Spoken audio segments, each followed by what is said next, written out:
તો 1 ફેબ્રુઆરીએ કેન્દ્રીય બજેટ રજૂ થશે ત્યારે સરકાર પાસેથી મહિલાઓની આ બજેટ પર શું આશા અપેક્ષા છે?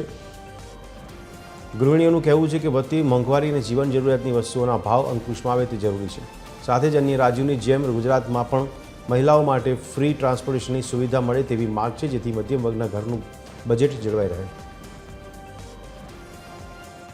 केंद्र सरकार द्वारा बजेट बहार पाडवानुं छे त्यारे जे लोकोनी शुं आशा अने अपेक्षा सरकार पासेथी छे ते लोको पासेथी आपणे जाणीशुं। महिलाओ छे आपणी साथे, शुं कहेशो जे प्रमाणे बजेट बहार पाडवानुं छे, शुं आपनी आशा अने अपेक्षा छे? नमस्कार, हूँ परागी छूं मारुं नाम, अने हूँ मोदी साहेब पासे एटली अपेक्षा राखुं छुं के वधता जता भाव वधाराने एमां तेल, खाण, शाक, दूध बधुं मोंघुं जे थाय छे एमां बी આપણને અત્યારે ભાવ વધારાને લીધે બહુ જ તકલીફો પડે છે। મધ્યમ વર્ગને તો સૌથી વધારે પડે છે।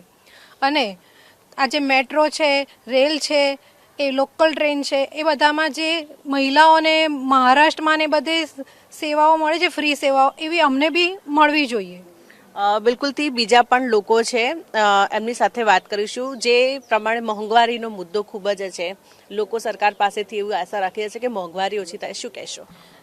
નમસ્તે, મારું નામ સુલક્ષણા ગઢવી છે અને મોદી સાહેબે દેશ માટે સારું કરી રહ્યા છે, પણ અત્યારે મહિલાઓને મેન સોનાનો ભાવ બહુ વધી ગયો છે, એ થોડું ઓછું થાય અને બહેનો અને જેમ બહેનોને ત્યાં પૈસા મળે છે એવી રીતે આપણે બહેનોને બી અહીંયા મળે તો અમારા માટે બહેનો માટે બહુ સારું રહેશે। ત્યારે હાલમાં લોકો માંડ એટલી પરિસ્થિતિ આવી ગઈ છે ને ઘરની અંદર કે ઘર ચલાવવું બહુ મુશ્કેલ થઈ જાય છે અત્યારે।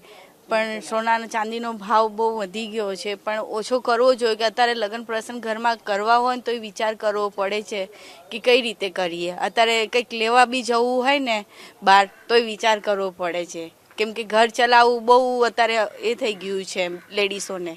બિલકુલથી ઘર ચલાવવું ખૂબ જ અઘરું છે, શું કહેશો જે પ્રમાણે હવે બજેટ બહાર પાડવાનું છે, શું આશા અને અપેક્ષા સરકાર પાસેથી રાખી રહ્યા છો?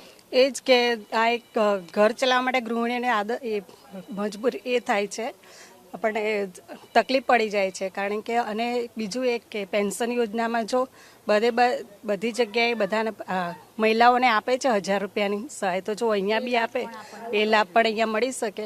અને એમટીએસ અને બીઆરટીએસમાં બધે ફ્રીમાં આપે છે, તો પછી અહીંયા ગુજરાતમાં પણ આપવામાં એલી સહાય આપણને કરી શકે મોદી સરકાર। તો બિલકુલથી તો જે પ્રમાણે જ્યારે બજેટ બહાર પાડવાનું છે ત્યારે જ એક ગૃહિણીઓ આપણી સાથે હતી, કેટલીક મહિલાઓ જે જોબ કરે છે તે આપણી સાથે હતી, તે લોકોની સરકાર પાસેથી ખૂબ જ આશા અને અપેક્ષા છે, પરંતુ હવે જ્યારે બજેટ બહાર પાડવામાં આવશે ત્યારે જ જોવાનું રહેશે કે મહિલાઓ માટે કેટલી સુવિધાઓ જે છે આપવામાં આવશે। કેમેરામેન જનક ચૌધરી સાથે મોનિકા રાજપૂત, TV13 ગુજરાતી, અમદાવાદ।